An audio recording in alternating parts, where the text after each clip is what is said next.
Some see addiction as a weakness of character, a lack of something, yet I never saw my father as lacking. I saw him as broken, and as much damage he did to me, I felt the pain and knowledge. The man I knew was already broken. I also find it sad that he was desperate for acceptance by his own family, something that I gained with no effort, and in fact, couldn't care less about. He craved, and did his best to gain. An irony, since that family values the firstborn son as some holy grail. He was the oldest son, yet he never measured up.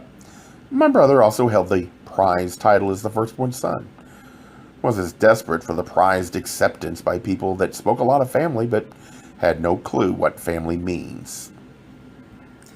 There is a thing called unconditional love. I think most parents have spoken this word to their kids at least once. It's an irony that they never follow through with that.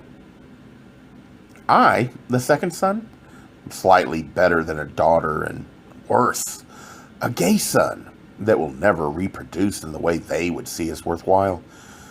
It was me they accepted far easier because I had an inner strength that was forced on me by the things they denied those that are the firstborn, their prized possession. I was not judged as harshly, so any mistake my father or brother made was magnified.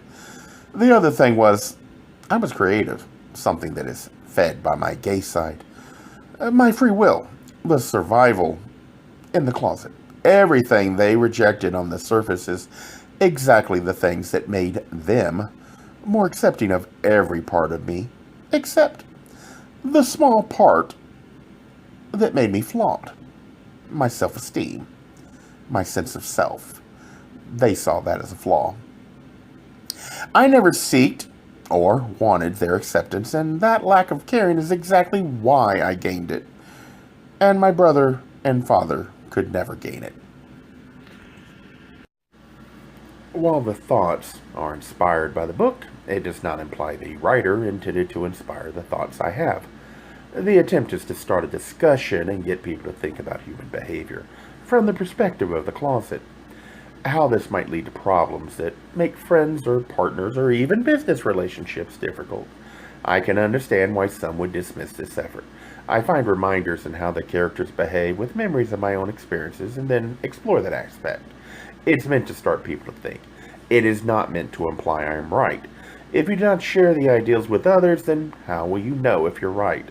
When talking, the focus should be on challenging and exposing your ideals, not in changing other opinions. That would only lead to frustration, since the only person you can change is yourself.